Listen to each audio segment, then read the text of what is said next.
Hello, and welcome to MoviePod, the podcast about movies. I'm your host, Brian Wishart, and this week I'm here to talk about my all-time favorite movies. And I'm going to be joined by, hopefully, one of my all-time favorite guests. He is a writer for Hard Drive, and he's the host of Culture Dumpster. So I'd like to give a hearty welcome to Johnny Amizich. Hey, Brian. How's it going? It's going pretty well, man. I'm here also to talk about one of my all-time favorite movies that I hadn't seen until the last couple years. That's crazy. This is like a TV staple. Like, it was always on something or other. I somehow, it evaded me. And I actively avoided horror movies for a long time after being traumatized by Scream. I've told this story a number of times on different podcasts, but yeah, I saw Scream when I shouldn't have when I was a kid, and it traumatized me. And then I just avoided horror stuff like the plague until I was almost out of high school, and I got way into Stephen King. So I missed out on The Ring, The Grudge, all of those big moments from the early 2000s. Whenever I was a young lad growing up in Southern Illinois, my friends would be talking about these movies. I'd be like, no fucking way, man. You're not. Also, I was pretty Catholic, so there were some little I don't know if I should be fucking with stuff like this. I already am questioning my faith enough without bringing demons into the mix. I haven't read the Bible in a while, but I'm not sure if John Carpenter's The Thing is listed as a sin in it. But it should be. It should be a sin that they don't make movies as good as this anymore. I know. Or is the original sin that they made this movie so good, and no film has a right to be this good? Because this is I feel like you can't plan for a movie to come out this way just because there are too many X factors that determine so many things that are just out of different people's hands in the filmmaking process. So for it to come out through all of that and then be what we have today, it's pretty remarkable, I think, especially a horror movie. Mm-hmm. And this is John Carpenter's first real studio movie. He made this coming off of Halloween and Escape from New York, and because of those, he was given a budget. And Universal was already trying to look into making another version of The Thing, because The Thing is, we're going to keep saying stuff the thing about this, thing about that. And also, the movie is called The Thing, so we'll try to who's on see first? How that goes. Who's on first? Yeah. This is a sort of a remake, a retelling of a 1951 movie by Howard Hawks called The Thing from Another World, which is in itself a loose adaptation of the book Who Goes There by John W. Campbell. John Carpenter really loved the 1951 Howard Hawks movie. I think From Another World was an RKO studio production, and that studio shut down in the late 50s. So the rights were floundering for a while. Some Wall Street financier somehow secured the rights to it. And of course sold them to Universal. Yeah, okay, so I knew that it was a reimagining or maybe an interpolation of the 1951 film, but with Carpenter's own twist and flair on it, and yeah. So John Carpenter's version is actually a bit closer to the book. The 1951 version, Think from Another World, it's almost like a Frankenstein monster. They go it's still in Antarctica, they dig an alien underneath the ice, and it gets out and starts killing people. But it's like a Frankenstein-looking monster that's made of plant material.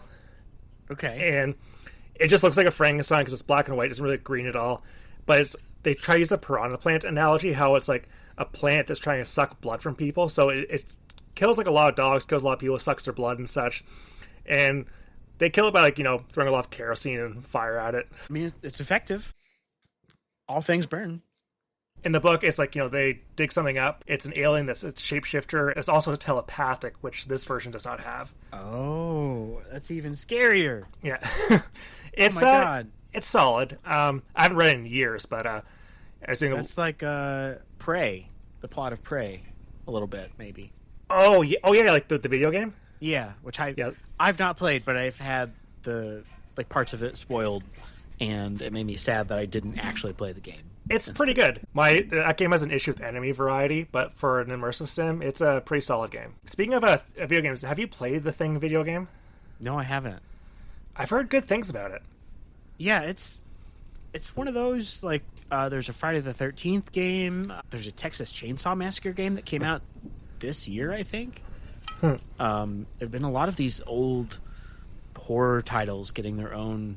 A lot of times it's like a 3v1 type scenario where someone is playing, Jason or whoever, and you're trying to hunt down and butcher the campers as they fondle each other.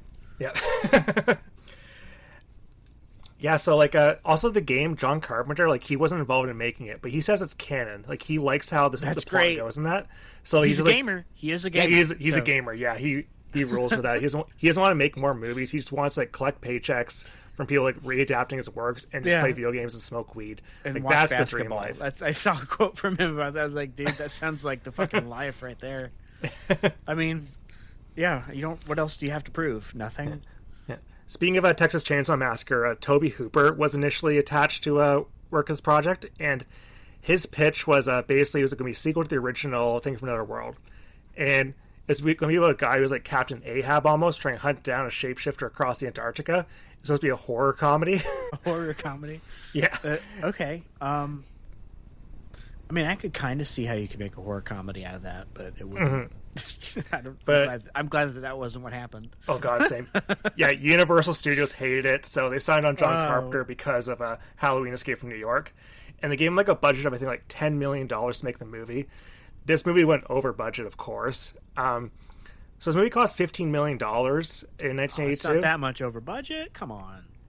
Yeah, and 10% of the final budget was spent on Rob Bottin's creature effects. You can tell. Like, even, 43 years later, it's still, like, it's so impressive what they did with practical effects. And it just makes me wonder, why. Maybe we could keep doing those. Those are pretty good. He was at 22 when he did the practical effects for this movie. He was 22? Yeah. Oh, my God. I should just end myself right now. Yeah. Yeah. And, like, he's basically retired right now. Like, I mean, because, like, grown fat off of royalty checks? That, or, like, I read online that, like, he's basically retired, and, like, it's because, like, people don't hire people like him anymore. Yeah. It's all CGI now. And apparently, like, he had one uncredited makeup job for the Game of Thrones episode with Marjorie and Joffrey's wedding. Okay. So he did that episode, something in there. Maybe, like, Joffrey's... he was real purple by the end of that. Very purple, yeah. No less than he deserved. Yeah. Oh, 100%. What's crazy about The Thing is just June 1982 is a month for movies in general. So, first off, you get, as a holdover from May, Mad Max 2 The Road Warrior is still in theaters. So, but the other big movies in June 1982, Star Trek II Wrath of Khan came out June 4th. And 1 week later, E.T. the Extraterrestrial, which is also made by Universal Studios, that came out June 11th. And it's the highest grossing movie of the year and becomes the highest grossing movie of all time until Jurassic Park. Okay, so here's my question. Why did Universal send this film out to die? Did they have no faith in it? Yeah, the executives thought that, like, the only children will like E.T. And all the adults will like The Thing. Movie executives proving to be the wisest people alive, and so so like 2 weeks later after E.T. is when The Thing comes out, so they actually 2 played. weeks? Yeah, that's not enough time. Yep, and they had a trailer out for The Thing before E.T. Could you imagine being a little like 4-year-old in 1982, like I'm gonna see E.T. and then seeing a trailer for The Thing? Yeah, God, it's just these business idiots have just. And like, oh my God, why didn't you release it I don't know, in August or October? Like sometime, in the fall, spooky season. Like, it's a heat wave here right now, so it's very, very hot, and it felt weird watching a movie like The Thing, which is a very cold movie. Oh my God, it felt bizarre watching it. Chilling. But also, same day as The Thing coming out, and June 25th, 1982, Blade Runner came out the same day. Are you fucking kidding me? Yeah. So Blade Runner and The Thing both bomb. No one likes them at the time. And over time, like, everyone grew to like them, which is fascinating. It's a fascinating reappraisal. Yeah, I mean, that does happen from time to time, right? Like a movie or something comes out, what comes to my mind always is Titanfall 2. EA releasing that like, right after Battlefield 4 and right after Call it. Like, just what are you doing, guys? What are you doing? You didn't even know what you had, and you just threw it out there like common trash. And that's what they did with this film that we're that we're here to discuss. Sorry, it's so easy for me to fly off on a Titanfall 2 tangent.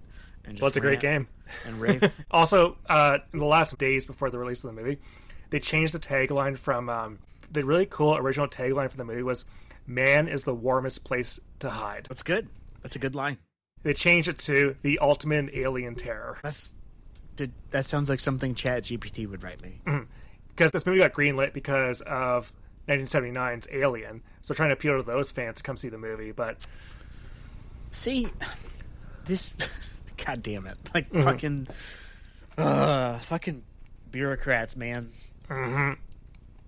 So yeah, let's crack into the movie itself. So the movie starts off, and it just has incredible opening titles with a great font, and the music is so good. Music by John Carpenter. Nope. No, didn't I thought he made the music for this? Ennio Morricone did it. Oh, never mind. Sorry. See, the guest should shut up. So crazy thing with the score. These facts. I've watched this movie twice in the past 4 days. So I just watched it earlier today, man, and like 2 weeks ago. Yeah, but he does the he does the music for his movies so often. And Ennio Morricone was trying to emulate John Carpenter. Okay, so like it is supposed to sound like a John Carpenter theme. That's my redemption arc. Yeah. Okay, great. So crazy thing with the score too is that the music was up for a Razzie. Are you kidding me? Mm-hmm. Oh, the music it's so perfect for what's happening on screen. I know, it's phenomenal. I love it so much. I love the way during the opening title, like it sounds like a heartbeat, but it sounds like a heartbeat that's kind of gone wrong. Yeah. Which sounds messed up in a way, but also sounds like so foreboding and ominous. Oh my god, it's just it helps build the dread and the suspense so much. Like once what's happening becomes apparent, not only to the audience, but like, right, the audience seems to find out like along the same trajectory as all these characters. So we're experiencing all of this at the same time they are, and that music is just down, like it's just. I'm sad. Did you invite me on here just to make me sad? No, you don't make you really happy though. So okay, great. So Morricone, so a lot of the score ended up like on the cutting room floor. They didn't use it, but he reused parts of that score when Morricone he did Hateful Eight, the Tarantino movie, and he actually reused parts of the rejected score for this movie for that movie and won an Oscar. And Kurt Russell also is also in Hateful Eight. Oh my gosh, perfect! Another great cold weather movie. Oh my gosh, yeah. I've only seen that movie once. Same. I've seen the super long extended version that's on Netflix, where they actually break it up into episodes because it's so fucking long. Yeah. I haven't seen that. It's good. It's enjoyable. If you liked Hateful Eight, you'd like this. We did break it up over like a couple of days because it's like close to 4 hours total runtime. Yeah. In like 2005 or so, I think a Sci-Fi Channel, they tried to make a TV version of the thing, and it was going to be set in like a New Mexico town. Okay. And it was Frank Darabont, so the guy who directed Shawshank Redemption, The Mist. He was the initial creator of the Walking Dead TV show, who initially developed that. And apparently the script is out there and it's really good, but apparently the pilot or whatever was not good, so they never picked it up. But they tried making a TV show, which I'm not sure how that would turn out, but they tried to. I'm trying to think of like the wacky antics that the thing can get up to between episodes. The freeze frame at the end. Gets a new job each week. Yeah. So it's opening credits kick through, and then we see an alien saucer. Like it looks like a typical alien UFO crash into the Antarctic. And we see the title card, The Thing, just burn into frame. And how they got the title card to look like that, which looks really cool, they actually set a black garbage bag on fire. Wait. What? black garbage bag on fire? Yeah, they had like light, and then they put a plastic garbage bag over top of the light there, and they specifically like, I forget what different material they used to make it so they got a specific pattern in there. Then they just lit it on fire, so that's why it looks all burnt and weird coming out. Okay, that's crazy. Movie magic. Movie magic indeed. So after we see the saucer, we just see a title card saying Antarctica, Winter, 1982. And we see some ice fields. This is all shot in Juneau, Alaska. This opening part here with the helicopter and the dog, and the initial part. And we see a helicopter, and one guy's hanging off the side of the helicopter with a gun, just shooting at a wolf dog. It's a massive dog running in a straight line. And this dog is really determined. It's one of the most, like, what do I make of this openings to a movie? Mm-hmm. Because it completely, like, most people are going to want to know, okay, what did the dog do? Mm-hmm. We don't get that context. Yeah. And we're brought in while this, thing that most people would not support having happen is going on. And so the movie just completely disarms you from the jump. So like you immediately don't know what's going on. Yeah. And it kind of stays that way, like just for the remainder of the film. So this dog keeps running and running to Outpost 31, which is an American research station. And that's where the bulk of the movie will take place. So at this research base, we see a bunch of people just it's all men. It's all men in this movie. Total sausage fest. Very huge sausage fest. Even behind the scenes, they had one female crew member, and she got pregnant and had to leave the shoot partway through. Or sorry, I think she was pregnant and had to leave. Okay. She wasn't. Sorry, I was going to say she didn't get pregnant on set. I was like, damn, how long of a shoot was that? Yeah. Like also the woman who did a lot of the model work, she was a woman as well, but I'm not sure she was there for the actual shooting itself. Yeah, so like a bunch of guys are just inside like playing ping pong and stuff. It's and we cut to Kurt Russell, and he's drinking a bottle of J&B and playing computer chess. Oh yeah, that cheating bitch. Yeah, cheating bitch. And that computer is voiced by Adrienne Barbeau, who was John Carpenter's wife at that point in time. Oh, okay. She's also in The Fog, Escape from New York. She's in a bunch of his movies. So that's where Rob Zombie got the idea from. Oh, which one? Rob Zombie. He puts his wife in all of his movies. Oh, yeah. Was it like Cheryl Moon Zombie or something? Yeah, or Kevin Smith. I guess he puts his wife in all of his movies too. So what do you think of how Kurt Russell looks in this movie? So I love Kurt Russell. I have since I was young. Mm-hmm. And this is maybe my favorite Kurt Russell because he just looks like a mountain man. Especially the hat. Once the sombrero comes in there. Oh yeah. And like I love this movie and the character of McCready so much that there was a really expensive toy that came out a couple years ago that was like fully posable, had a flamethrower, like it looked exactly like him, and it took all of my willpower not to buy that for myself because that was like the ultimate treatler temptation. Yeah, apparently they've also made a lot of toys of like various variations of the thing, like in different forms. I mean, yeah, there's lots to choose from. What about you? You big Kurt Russell stan? Oh, of course, yeah. Like he is incredibly charming, incredibly charismatic. He just has instant movie star status right away whenever you see him in something. Like he completely commands a movie. He's Kurt fucking Russell. Kurt Russell he seems like such a huge presence that like you can't just tuck him away in a small role as like a barista or something because it'd be too unbelievable. Like this guy is just the way he looks and the way he acts. Like he's huge. He's bombastic. He's larger than life. Mm-hmm. While not being an asshole about it. Like he's just he has a commanding presence. Yeah. He's almost like a lot like Bruce Campbell, but Bruce Campbell has a bit more of that smarmy quality to him. Mm-hmm. Yeah, like there's a bit of a wink and a nod to Kurt. Kurt Russell seems like a man that has a fair amount of whimsy to him. Yeah, absolutely. Like he's just having fun. So this Norwegian copter. So this dog runs up to the base, and the Norwegian copter lands on the ground, and the other guy just keeps shooting at it, and the other guy keeps trying to throw more grenades at it. Yeah. This is the comedic moment of the film. Yeah. Can I describe what happens? Please do.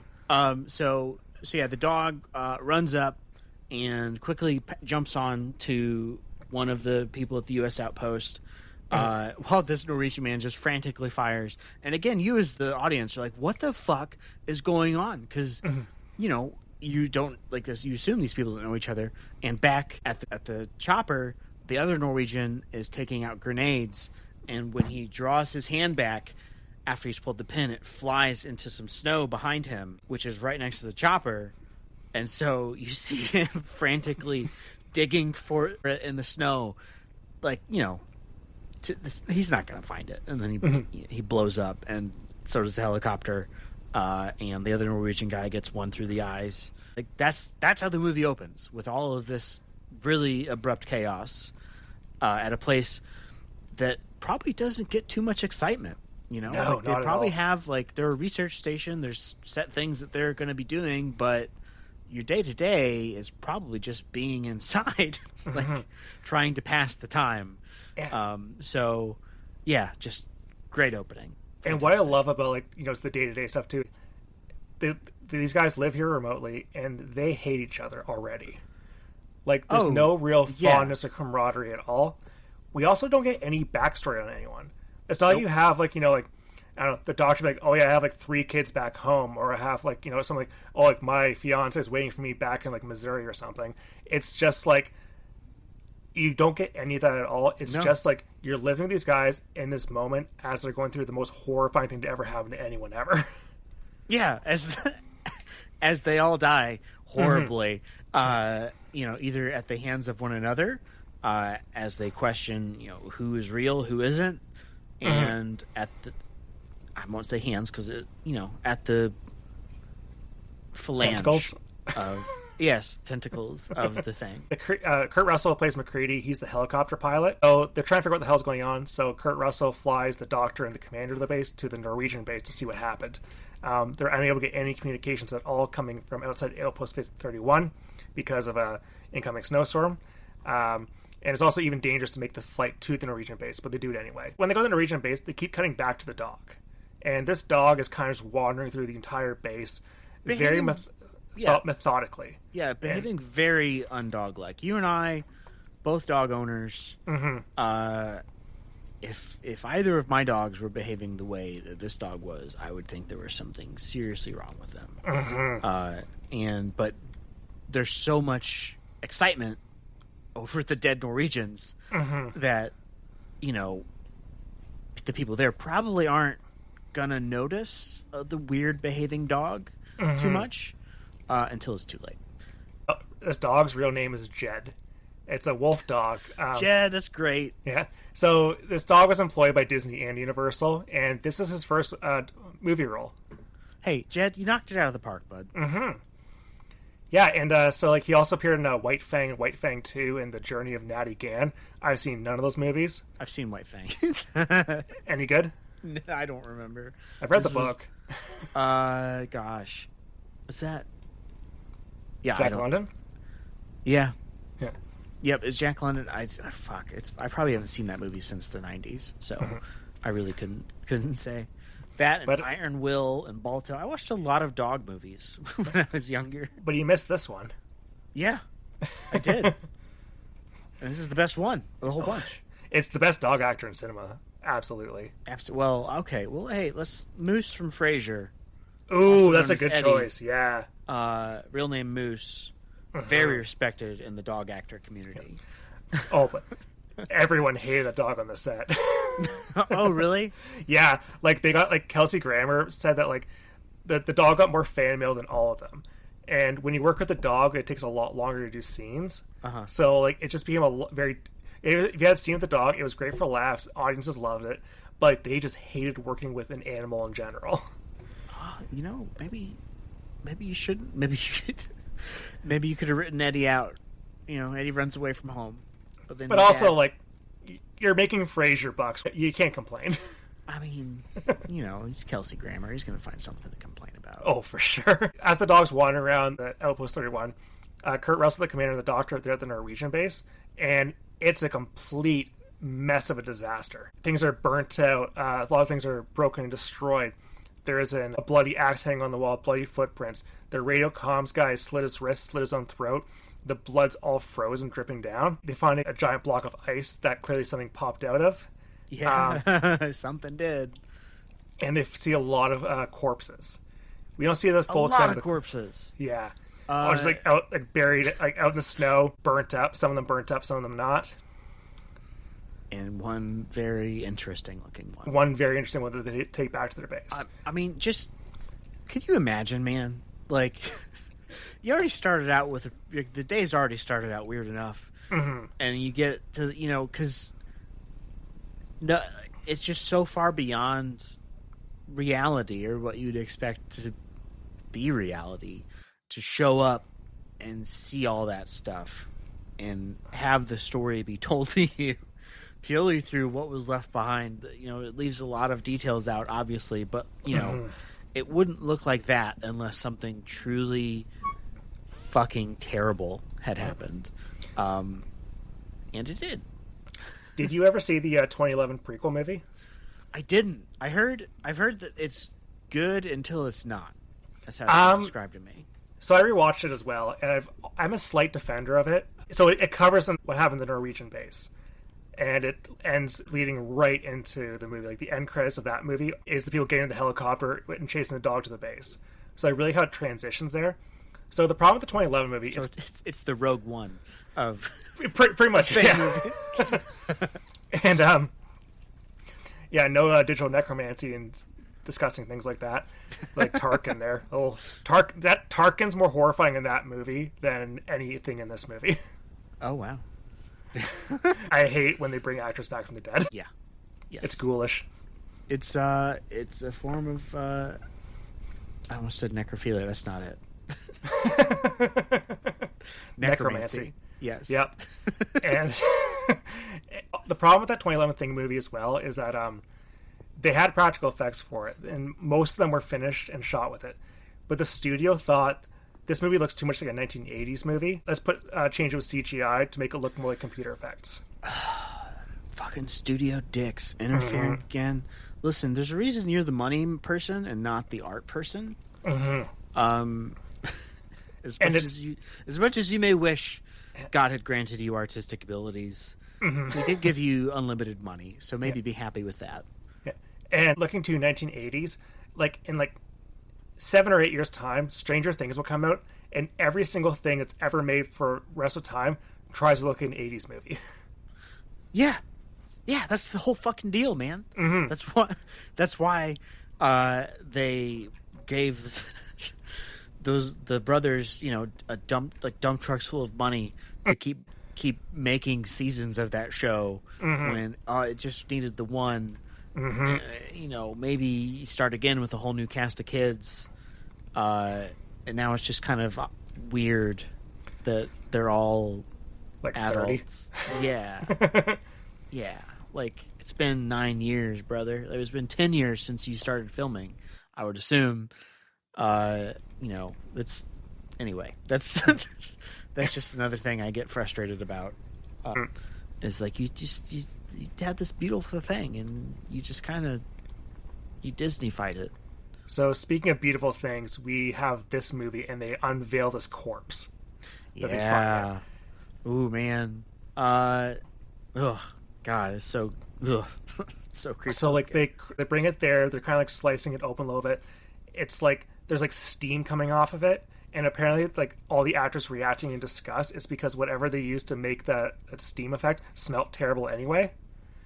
So the reactions are genuine, and this is all model work. There's sculptures they made, and this creature they have is it looks partially humanoid. It has limbs sticking out random places, but there's two heads that are congealed together with two faces. It is horrifying to look at. Yeah, and the camera fixes on it in one particular shot, and it was just it's so good and effective, and it's just nightmarish. Yeah. It's so good with that. And then of course my favorite character, Wilford Brimley. Oh yeah. He's so fucking great in this movie. I can't wait to talk about what happens with him. Mm-hmm. So Wilford Brimley plays Blair, who's like the lead scientist of the station. So during his autopsy, he pulls out some organs from the inside, determines like, hey, these are all human organs we're looking at. While this is happening, the kennel master Clark puts this weird dog into the kennel, and the dog slowly creeps into the kennel, and the other dogs get kind of very unnerved. There's maybe like 7 or 8 other huskies or Malamutes in there. Dogs know, man. Dogs can sense that shit. They know when the vibes are off. Then we start getting into the horror part of the movie, the truly terrifying stuff.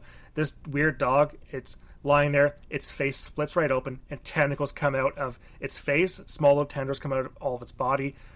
Extra legs pop out, like crab legs. All the dogs are freaking the fuck out. They're trying to bite their way through like the chain link fence to the kennel, and the thing is starting shooting liquid at all the dogs. Going nuts. Fucking wild. Well, I was also listening to the audio commentary as well with Kurt Russell and John Carpenter, which is an absolute I've heard delight. Clips of that. It's good. Really fascinating.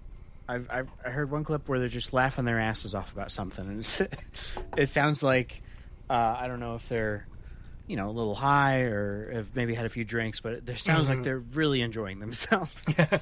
And so they did verify that during this scene, the Humane Society was there, and all the dogs were treated well. Good. You know what? John Carpenter seems like a lovely man. I would not presume that he would treat animals poorly on the set of his films. So, and like a lot of the things you see of like something horrible happening to a dog, it's an animatronic or a puppet and not a real dog. Yeah, and those look incredibly realistic. Oh my god, yeah, like the poor dog that's like writhing around because its fur is melted off. Its fur and skin is just like the muscle. Yeah. Oh. From that liquid that the thing shoots out. Like that's another part. That's just this thing can do anything. Like if it wants to spray you with acid and melt your skin and hair off, it can do that. And what is really terrifying about the thing as a concept in general is that it's imitating things. And there's in the prequel movie, there's an unfilmed ending that they were trying to do, or I think they may have filmed it, but the studio made them change it. So the original ending was that they go down to the ship there. Mary Elizabeth Winstead is the lead character. She goes on the ship there and realizes the ship that the thing crashed on is like a zoological expedition, and this is a specimen that they found. And this alien ship crashed landed on Earth to try and kill the thing. Like this is not the thing's like home ship. Oh shit! So it's like a thing that's another group of scientists picked up. Another mystery. Yeah. And which is such a cool ending, but of course the studio made them change it for some dumb reason. But also even with that with this thing, like it's imitating things. So what planets was it on where they imitated a crab monster before? Like how many years old is this creature? How many things has it imitated? How many life forms? Is it just some eternal being that like found its way through the cosmos? Yeah. It's wild. It's such a like shape-shifting like horror stories, things like that are not uncommon. Like there's a lot of Native Americans have the Skinwalker legend. Like there's the whole Stephen King's book The Outsiders, based on the name of it is Escape Doppelgangers, where you have a thing that is not what it seems. It takes, I think, like a not uncommon story trope and just it does the best with it. Yeah, it's like, and also the paranoia really works well in this movie. Oh my god, yeah. Like the setting, just being in the Arctic, you're trying to radio out, no one's picking up, and it just ratchets a little more, and a little more, and a little more, and it just drives them all to the brink of madness. Yeah. One thing John Carpenter says in the audio commentary is that while he was filming the movie, so this is after it was written, so just when they're filming, they're starting to hear in the news about some disease that's targeting gay men. So he's starting to hear about what people learn as HIV and AIDS. I'm not sure how much it influenced the movie. He thinks he can kind of look at this movie as kind of like a AIDS metaphor of like, who can you trust around you with this disease? And this silent killer that's going amongst people, and no one knows exactly what it is or how to cure it. Oh man. And yeah. Damn. And also I find that like watching this movie after COVID, and I'm rewatched this movie, like I've seen it a million times, but I watched it in like 2020, And it really hit me then, because with COVID, you have this disease that, like, in early 2020, we had no idea what it was. It was killing people. Anyone could have it. You might have it and not know. Yeah. And it's like the paranoia. Like, you look at someone on the street, like, does that person have COVID? Like, does that person give me this disease that's killing people? And it's, yeah, like, the paranoia of diseases and the paranoia of infection is built into this movie, and you can read it in so many ways. Yeah, and it's just another reminder of how quickly things can fall apart. And, whatever semblances or illusions we have of safety and security, comfort, like, that can all be disrupted so easily by, like, forces literally outside of your control. And yeah, of course that would make you a little paranoid.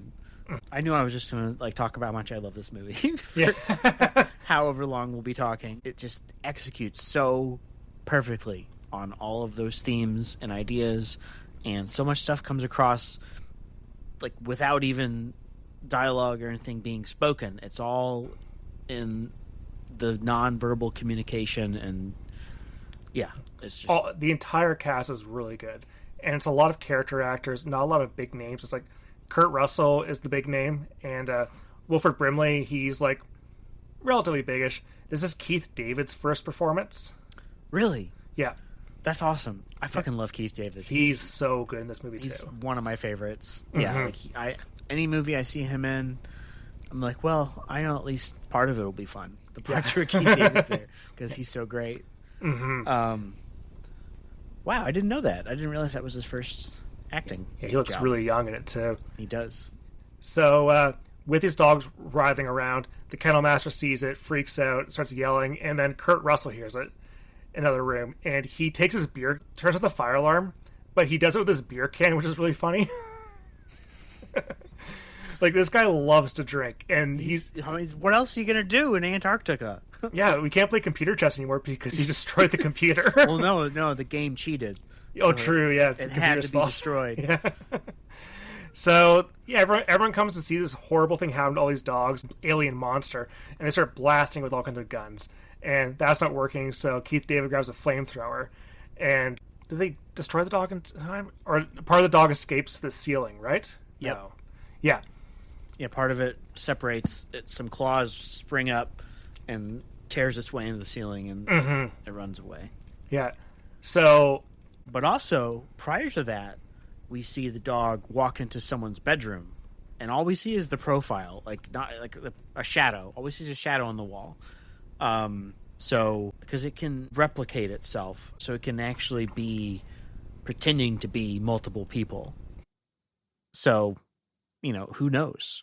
It's not like there's just one thing that's going around. It can split itself apart and be many things. Yeah. Which is even scarier. Oh, man. Yeah, that part, like, before you realize what is up with the dog, on subsequent viewings, when you see that part where he's just walking and it's almost like he's looking at the person in the room, like, the dog actor, excellent job. And then it just walks in and then it fades away. And you're like, oh, okay, what was that about? And then, so eerie. Yeah. So they do an autopsy on this dog corpse they have. And as they cut it open, they realize this dog is trying to imitate life down to the cellular level. So Wilford Brimley figures that this dog was allowed to wander the camp for too long before being put in the kennel.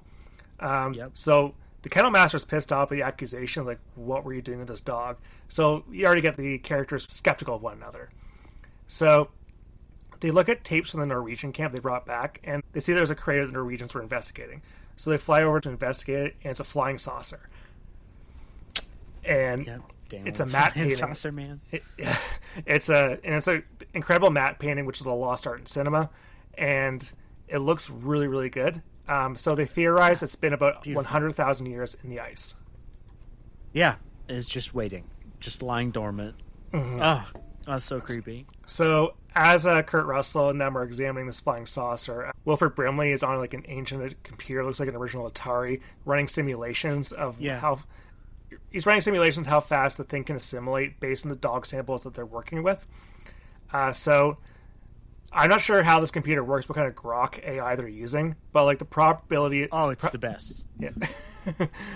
The probability that one or more crew members are infected by an intruder organism, 75%. Another simulation, if intruder escapes a civilization, entire world infected in 27,000 hours. So that's 3 years, which seems a little long, but... Not in the grand scheme of things. Like, that's a very short time for billions of people to be exterminated. Not just people, dogs too, like animals. Like, it's going to go after everything. Oh yeah, and like right. You don't see vegetation in this movie. It's like maybe it can do plants as well. If it can replicate any life form from it's just a whole thing planet. Yeah. So it's an end of world scenario what they're dealing with right now. So it's not just their lives; it's the lives of everyone in existence. That makes Wilford Brimley or Blair go a little bit cuckoo. Yeah, he's not that happy. Brimley starts sabotaging like the radio and the helicopter, wants to completely isolate the base. Someone kills the remaining dogs. It might be him. We're not sure. Oh, but before this, the split-faced corpse starts moving around again and infects Bennings. So they run outside trying to see where Bennings went off to, and they run into him, and like he has like claws for hands and making this weird, disgusting guttural noise. Mm-hmm. So everyone knows that this thing is now assimilating humans, and it could be any one of them. Yeah, and then they torch his ass. They torch his ass. There's a lot of great fire in this movie. Like a lot of explosions, flamethrowers, kerosene being set on fire. Just dumping flares. Gallons of this stuff into the snow. It looks great. Yeah. So Wilford Brimley's gone insane, and he starts breaking up all the equipment. They're able to subdue him. They lock him in a shack for most of the movie. Yeah. And it's the tool shed. Come on, be a little bit nicer than that. He has like cans of beans to eat and stuff. He's fine. Cans of beans and a heater, I hope. Yeah, well, he doesn't seem freezing, so he's good. He's got his coat. And also, everyone in this movie looks cold as hell. So yeah, yeah, like they say stuff it's like minus 40 out there Celsius. You can drop down to like minus 100. The exteriors of the base were shot in British Columbia, but all the interiors were shot in Burbank. So they're shot in California. These are refrigerated set. Oh. So like it's cold in the sets, but not that cold. But the actors sell it like they're freezing their ass off all the time. I mean, that makes sense. You're supposed to be in the Arctic. I imagine even indoors, like the cold just has to be so oppressive. Yeah. The doctor proposes a blood test where they have blood packs in storage there, then cross-reference it with the infected blood they have from Benning's corpse or just corpses in general, and so they check to see if they can find the blood packs, but someone's already sabotaged them. So only a few of them have access to the key, so they don't know who it is. But those people immediately become like the prime suspects that they're skeptical of for the rest of the movie. Yeah, I mean, how else do you explain? Mm-hmm. Only the authority figure and one of the doctors. Mm-hmm. So, who else could it have been? Yeah, and what's cool about this movie too is there's a million theories about what happened and when and why, who got infected, where they got infected. Like, it's a really good enigma of a movie because all that matters is that it's about how they don't trust one another. So it doesn't really matter like who did what. It's not a puzzle to solve. The tension is in how unknowing it all is. Yeah, like it's just fractures them little by little, and the less they trust each other, the more likely they all are to die. Mm-hmm.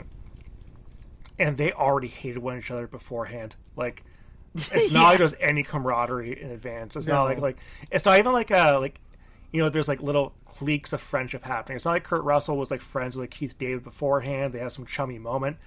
No one likes one another. No one has any moments of like, hey, don't worry, you're my friend. Like, no, like they all are willing to kill one another if they have to. This is a job. They're there for a job. Like they probably had never even met before they were sent to that station. Mm-hmm. Because, I mean, Kurt Russell, the helicopter pilot, like if it's a national base, like he could be military. Mm-hmm. The doctor, who knows where the doctors came from? Like it's just, they had the only thing that connected them was the fact that they all worked at this research station. Mm-hmm. That's it. And you have to have, like, if you're like someone who's just like the cook for a research station or the helicopter pilot, if you're not the researcher itself, you must have some weird reason to want to work in Antarctica. Yeah. Why are you so intent on being away from the rest of the world? Yeah, for months at a time. It's sounds kind of nice at some points, though. Like, sometimes the world sucks. I mean, that's true. Yeah, but also, I like being able to drive like 15 minutes and go get, I don't know, like ice cream or a hamburger or something. Yeah. Maybe there's like a McDonald's somewhere there, like, the Dutch station or something. The Norwegian station's gone. Whatever food they have is cooked. It's like how there was a Krusty Burger on an oil rig. Oh, yeah. Like, where's the closest hamburger you can get this place? Like, oh, God, I'd kill myself right away if I couldn't get a hamburger. Oh, I don't even want to think about it. Speaking of the cook, so they find some shredded long johns in the trash. It has McCready's name on it. So because the thing can only copy organic matter, it shreds its way out of the clothing. So everyone gets suspicious of Kurt Russell right away. So big mistake. So Kurt Russell checks on Wilford Brimley. He's in a shack eating something out of a can. He has a noose just there ready to go. Like, he has the right idea. That's one of my favorite shots and scenes in the whole movie. Like, I'm feeling much better now. Yeah. Well, there's a noose just hanging in the foreground. Can you let me back in? And just I'm not going to hurt anybody. Yeah. Like, bro, were you going to off yourself after you finish those beans? What's going on? Yeah. Your final beans. Yeah. I mean, if that was my final meal, I'd just kill myself before I even opened the beans. Yeah. Fuck it. What if they were really good beans? They must have been. Yeah. I don't know. Hopefully they didn't have too much sugar in them, though, because I know, wouldn't want to agitate his blood sugar. Yeah. Yeah, like, I wonder, like, if there's, like, a dietary restriction for the thing. Like, if it, like, maybe it really doesn't like cilantro, so if you eat cilantro, it rejects it and you can kill it like that way. How the aliens in Signs can touch water. Oh, yeah. Yeah, they went to like a planet with, like, 70% water. Yeah. No, it's all the fiber in the beans. They can't stand it. Yeah. They don't know how to process it. Or maybe, spoiler alert, that's why Wilford Brimley becomes like the final thing, because of all the beans he was eating, that the thing gravitated towards all the fiber. Oh, no. Yeah. My theory was been disproven. The thing loves beans more than loves anything else. That I know that's towards the end, so I'll save my comment about that. But man, sure. So yeah, McCready comes back in from the cold, and everyone thinks he's a thing, so they lock him out. So the way he gets back in, they cut his line. Yeah. Oh yeah. And the snowstorm, like, they went up to his shack because the light was on, and he was like, "I didn't leave the light on in my shack." And then I can't remember the guy's name. It's the cook, Knowles. Knowles, yeah. It cuts him loose, and they start boarding up the doors, and that's when they hear him, like, tearing his way into the artillery room, basically. Yeah. And he has a flare next to some, like, dynamite, and he's ready to blow them all to hell. Yeah. What a great shot. Like, he looks so all cold. He's covered in frost, and he's holding the flare, and he's shivering. And he's like, "Any of you motherfuckers try and cross me. Yeah. I'll burn us all down, I swear to God." Yeah. Oh, it's great. And, where did we go from there? So, Norris has a heart attack. Heart attack. Yeah. Right. He's fallen to the ground and everything, and this might be... There's a lot of best scenes in the movie. This movie's just full of the best scenes ever. So, they have him the infirmary, and they're trying to resuscitate him, so the doctors give him CPR. It's not really working, so he gets the paddles, tries to shock him. Clear. The doctor's hands are about to go down. Norris's chest opens up with all kinds of teeth, disgusting mouth. The paddles go inside and just chomps the doctor's arms right off. And before that happens, he'd been doing chest compressions, and he did the defibrillator once. So I think to probably make the audience think, okay, maybe it really was a heart attack. And then he gets his fucking arms ripped off. Yeah. He's just like, ah! Like, just leaning back, blood splurting everywhere. It's so nasty. The bone, like, all of that looks so gnarly. And, yeah, like, it's just more chaos breaks out at the station.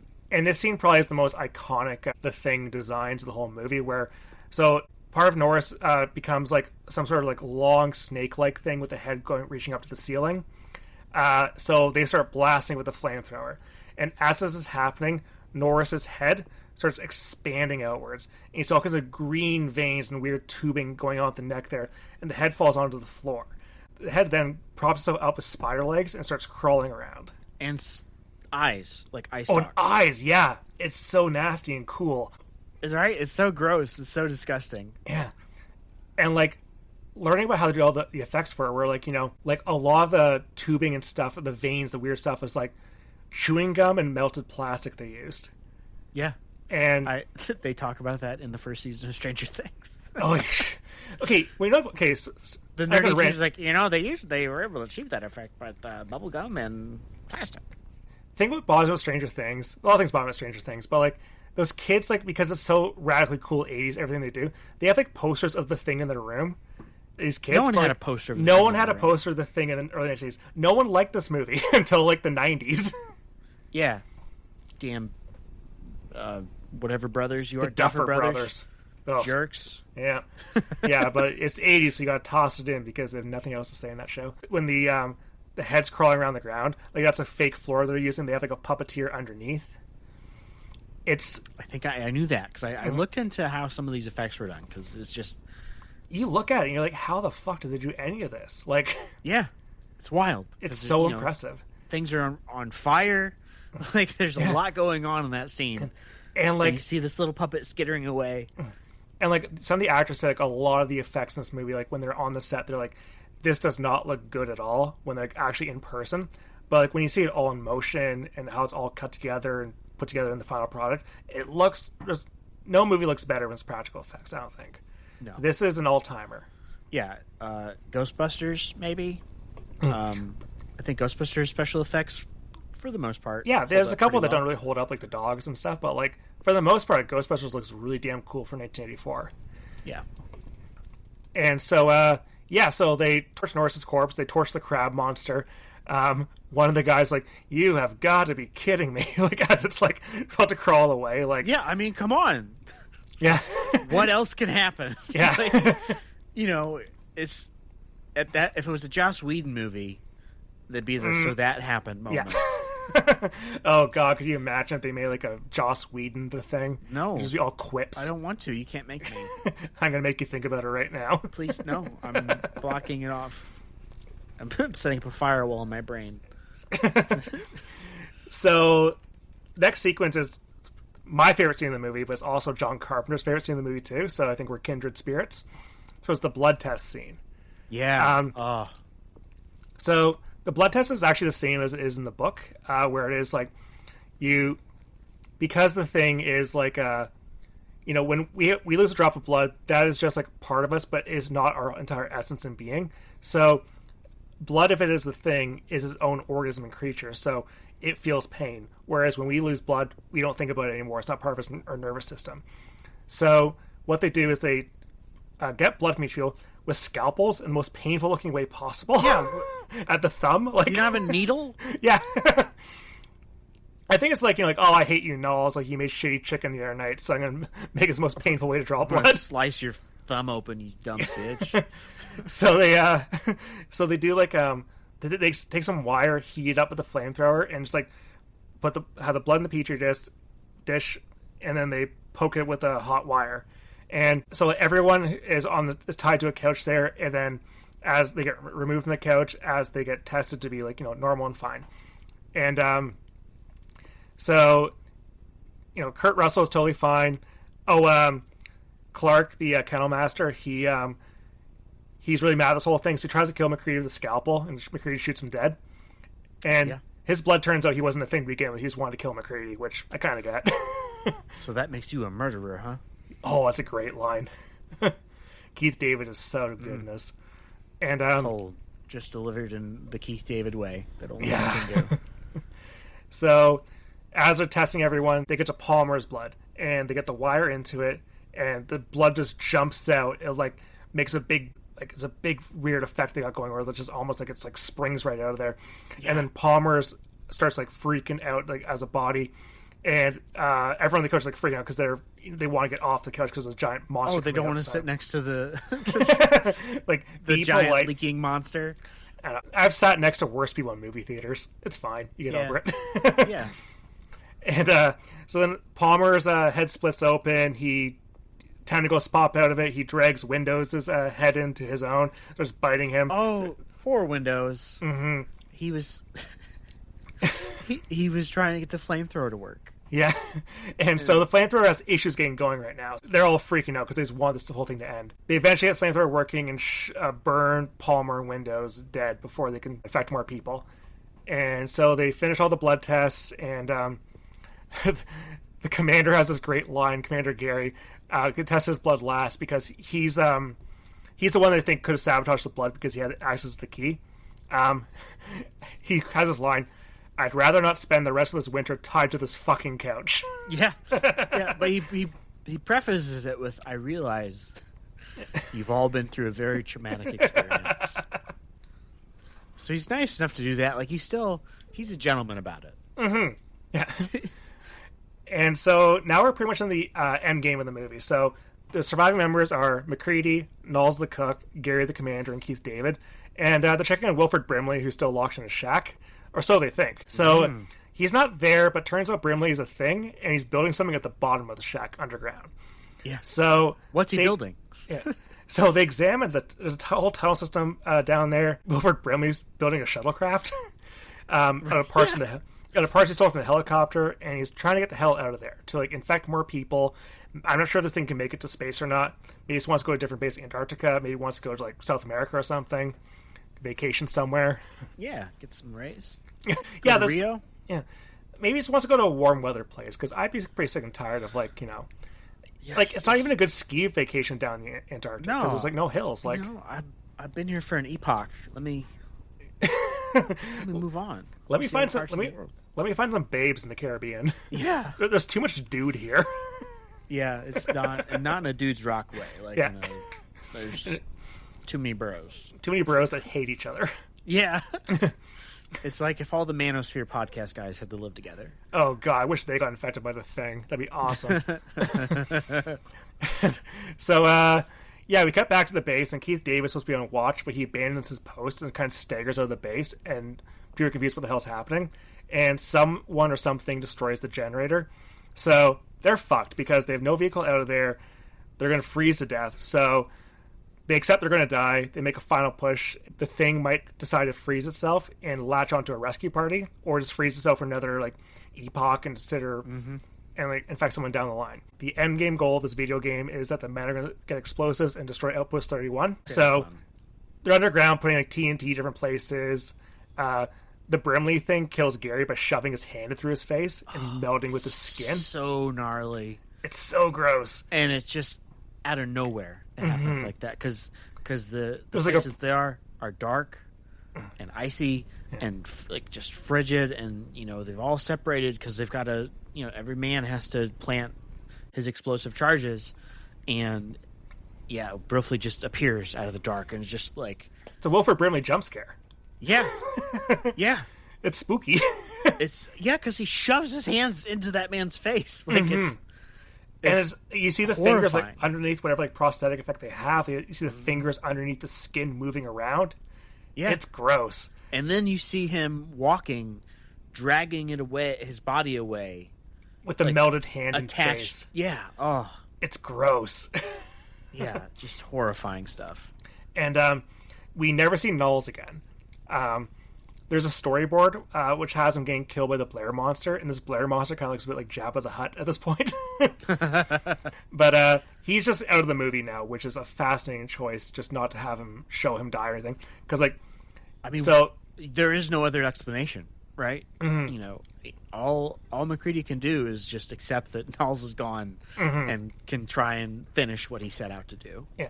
So it's just McCready now. He's trying to blow everything up, set the TNT or dynamite or whatever it is, and the biggest thing monster emerges. It's the biggest creature effect they have there.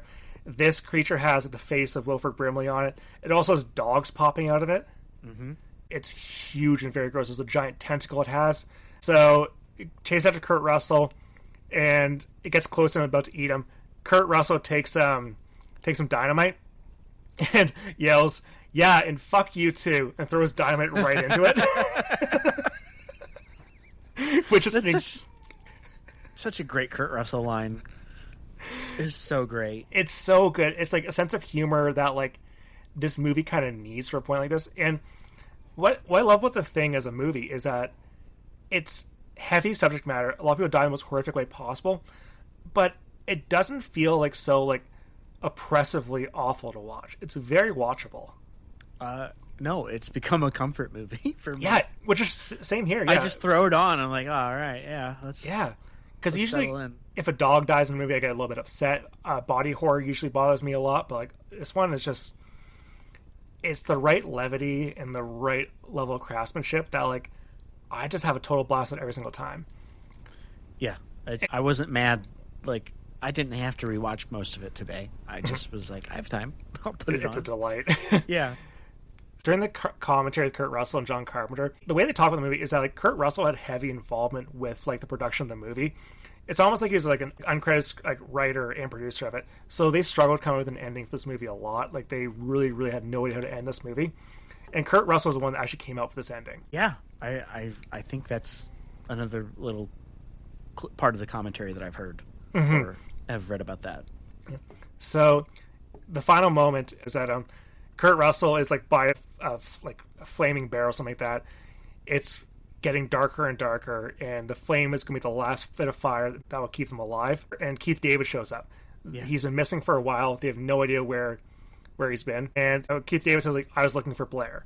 But Kurt Russell was also looking for Blair, too. Where were you, child? So the two of them are just there. They are totally skeptical of one another. They both have weapons. They can both kill each other at any point in time. They have zero trust in one another. And so they accept their fate. And, like, what's going to happen next? Kurt Russell just says, why don't we just wait here for a little while, see what happens? And the movie just ends. Yeah. So they're left he hands the bottle over to Keith David. Mm-hmm. Just two guys just drinking booze at the end of the world. Yeah. And thus ends perfection. Mm-hmm. Yeah, incredible ending to the movie. Like, it's just absolutely phenomenal way to end the movie like that, where it's about the distrust. It's about people just having complete communication breakdown, having no faith in whatever hierarchy was previously in place, and just being faced with something, a force so powerful that, like, they have no idea how to reckon with it. And it ruins them. Yeah, you're completely dismantled. Like, you... this thing within... And the other thing, like, some time has passed, because when he's recording his sign-off, he says the storm's been hitting them pretty hard for 48 hours. Mm-hmm. And in the scene before that, he said the storm's going to be rolling in about 6 hours. So it's at least several days. Mm-hmm. But we don't know exactly. I mean, how long would it have taken Blair to dig through the ice? Yeah. And assemble, like, how much time has passed here? Like, how long were they living in this heightened state of, I don't know who I can trust, I don't know who is human, and the thing just kind of taking its time and picking people off, at moments of convenience, or biting the arms off of doctors. Like, it's so good, because it only tells the audience what the audience needs to know, which is not that much. Like, you just need to be there to experience what's happening on the screen. Willing to withhold information from you in a fascinating way, where it's like it wants to telegraph you, like, who could potentially be the thing, and it could be anyone. Yeah, but it's not like it's not trying to, like, it's breadcrumbs for you. It's a fascinating little mystery to solve, but, like, at the end, it's not about the mystery. It's about these people just losing it to paranoia. Like, hypothetically, if Keith David and Kurt Russell survive this and escape civilization, they will never trust another human being again in their lives. No. Like, how do you live after this? Probably not. Yeah. Yeah, and after seeing, I don't know, how many people started off at the base? Like, I think 10? 12 or 13, 12? maybe? Yeah, I forget, yeah. Baker's dozen. Mm-hmm. And to see all of them die in such horrific and completely alien ways, literally. You know, and it's not repetitive ways at all either. They do a good. No. The variety of deaths is incredible, and also just serves to, you know, express how dangerous this thing is, and also maybe make you understand their heightened sense of paranoia, because you literally don't, like, you just don't know. And, you know, they did that blood test, but it still ended up things still ended the way they did. Yeah. Wild. One cool thing about the prequel is that they have a different way of testing. So, like, the first person that gets assimilated, they have like a titanium rod in their arm, like, because they broke their arm like a year before. So when they're looking up, like, hey, why is this titanium arm missing from this arm right now? So, like, they realize pretty quickly, like, this thing can only mimic organic material. So they test for fillings and if someone has an earring or not. Because because it would. Why would it have that? Because they also see it spat out fillings when it ate someone's body or something. So that one did a really cool way of making the test system a lot different, because it's not just doing the blood test all over again. Yeah, you're not like reviving the corpse of someone to be like, why don't we do a blood test? So, like, yeah, like, this movie, absolutely recommend. The Thing prequel, sort of recommend. The Thing from Another World from 1951, that's kind of a fun recommend. I would like to check out the original movie just because I love John Carpenter's version of it so much. And John Carpenter said, like, that was, like, one of his favorite movies too. He's the horror master, so he would know. Yeah. So yeah, despite being the horror master, no one liked this movie when it came out. Some reviews from 1982 called it a quintessential moron movie of the 80s, instant junk, wretched excess. Carpenter was specifically bothered by one review that called him a pornographer of violence. What? A pornographer of violence? Get the fuck out of here. Yeah. Christopher Nyby, who was the director of the original Thing from Another World, he said, "If you want blood, go to the slaughterhouse. All in all, it's a terrific commercial for J&B Scotch." I mean, you could be a little gracious. Man, people are dicks. Yeah, so then Carpenter was signed on to do Firestarter, the Stephen King adaptation, but they fired him because this movie was a failure. Man, I haven't seen Firestarter, nor have I read the book. It's one of the, like, few Stephen King novels I just have never read. But is that first movie good with Drew Barrymore? It's fine. Nothing incredible. Not one of the best Kings, but, like, not the worst. I just think about what Carpenter could have done, because I really like his version of Christine. That's a good movie. Really good movie. I think I like it more than I like the book, if I'm being honest. That book is surprisingly long. That's a thick book. Yeah, because he got to the halfway point and realized, oh fuck, I just put my POV character in the hospital. How the fuck do I write my way out of this? And it's a whole different. Yeah, it's wild. Yeah, so, like, people ended up liking The Thing, like, released on home video during the VHS boom, as well as when it popped up on TV. So it seems like reappraisal for the movie came in the 90s and early 2000s. I specifically noticed in the mid-late 2000s, a lot of people were saying online, like, forums, that, like, The Thing was one of the best movies in the 1980s. Yeah, you know who else loves this movie? Martin fucking Scorsese. And he has fantastic taste in everything. So yeah, I've seen him heap praise. He's like, oh, this is one of the best. Like, just Marty gets it. Marty gets it. Oh, Marty's the best. And I also noticed, like, around the time that the prequel came out, and, like, people were saying how shitty the CGI is, which the CGI is awful in that movie. But, like, the early 2010s were pretty bad for horror. Horror was not in a great place for studio horror movies. So I think that's when I started seeing critics saying that, like, The Thing is one of the best horror movies and best sci-fi movies ever made.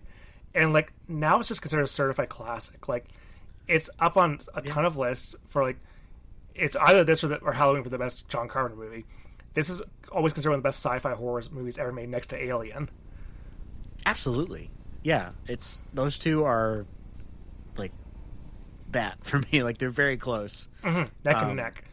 Yeah, because I adore both of those movies, and Aliens as well. But that's a whole other. It's like a sci-fi action movie. Yeah, Alien and Aliens are two of my other favorite movies ever. Like for different reasons. Yep. Game over, man. Game over, man. Fucking Bill Paxton. Oh, I can't remember how much I love him too. He's great. Paxton's like great in everything he's in. He's a fantastic actor. Yeah, he's Bill fucking Paxton. But also, one thing about this movie too, the thing is that like you don't have a Bill Paxton type like a game over man kind of freak out. Like no one really screams. Like people freak out like and just like oh fuck like accepting Windows their pain. screamed like a little bitch whenever that thing bit his head. But it's not like you're watching misery porn and torture. Like you're not watching these people just like scream as they have like an arm chopped off or something there or start losing a finger. It wants to kill them as quickly as possible. Yeah, they're to assimilate them. They're very watchable deaths and they're not very. They're upsetting, but like they're not like. It's not glorified. It's not glorified. Yeah, I think that's the best way to say it. They're not glorified deaths. Yeah, it's just like this is just what's happening. You know, this monster. I'm sorry. What can't you understand about this monster's head split open and it grew teeth and it picked up another man and shook him around like he was a dog toy? Yeah. That wouldn't make you scream? No, I'd be tough. I'd tough it out. Like, let me go. Yeah. And so apparently Blumhouse has been in talks with John Carpenter about remaking this movie again. With John Carpenter just like gave us approval. He's not going to be directing or anything. A remake of this movie is inevitable. Every movie gets remade now. Yeah. I just hope they actually stick to this being practical and not CGI. Like that is the biggest problem. Or very light touch. Like there's a way you can do it so it's not overwhelming and overt.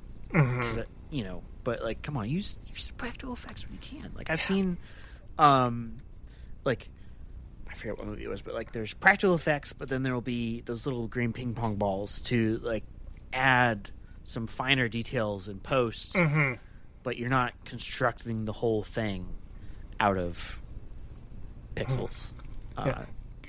Guillermo del Toro's really good at that. Like he'll use like CGI to remove things from a practical creature to kind of like hide some rods and stuff for how they do it.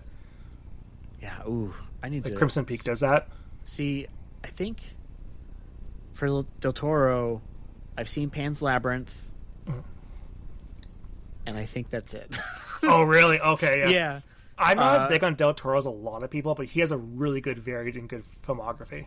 I adore his appearances in It's Always Sunny in Philadelphia as Pappy McPoyle. You know what you should check out? It's his Pinocchio movie on Netflix. I've been wanting to watch that. So I watched his first Cabinet of Curiosities episode, which isn't him. I've not seen that. It's other directors and writers, but he curated it. And yeah, I love his vibe. I also love he's what's his face in Death Stranding. He's Heartman. Oh, I've not played enough Death Stranding. I think I got to him in the game, and like I kind of dropped the game. Understandable, but I need to get into it. I love Kojima. It's fun just to watch him be in a dumb video game. Exactly. Yeah. There's like a lot of people who could probably crack this movie, make it work, but you need someone who actually wants to commit to the practical effects are what makes the thing the thing. You can't just do CGI and make it work. This movie is a classic because of the way it looks and the vibe it presents. And I think having the real stuff the actors are really reacting to, it makes a huge difference in setting the atmosphere and vibe of the movie for being as oppressive as it is, but not as... you need it for the atmosphere and tone, because it's the perfect amount of oppressive. Exactly. Just like my home country. Just like your home country, America. All right. Man. So, do you have any final thoughts about the thing? I think we're going to wrap up soon. Man, I feel like I expressed all of them already, but yeah, like I said at the top, I saw this for the first time within the last 3 years, and it just shot up the list of some of my very favorite movies, and it's one I've made my son watch this movie. I made my wife watch this movie. It's one of those films that... Did they like it? Oh my god, yeah. Good. Yeah. My wife and I love horror movies. We watch them together all the time. Yeah, it's such a great movie that I would recommend it to people who maybe didn't necessarily love horror, just because as a film on its own merits, like it stands alone, as just a good fucking movie. Yeah. And I'm so glad that it was made and that it has the status that it rightfully deserves as one of the best sci-fi and horror films ever made. Yeah, it's the best. It truly is. I love body horror movies a lot. Other ones I would recommend, I really like last year's The Substance. Great movie. Love it. Oh, Demi Moore is just phenomenal in that movie. Demi Moore, Dennis Quaid.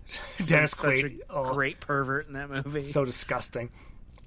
Society, a movie from the 1980s, has a lot of disgusting body horror. That's a really fun one. I haven't seen that one. It's really good. Really funny, too. Also, like David Cronenberg in general, like The Fly. I've seen The Fly. That might be the...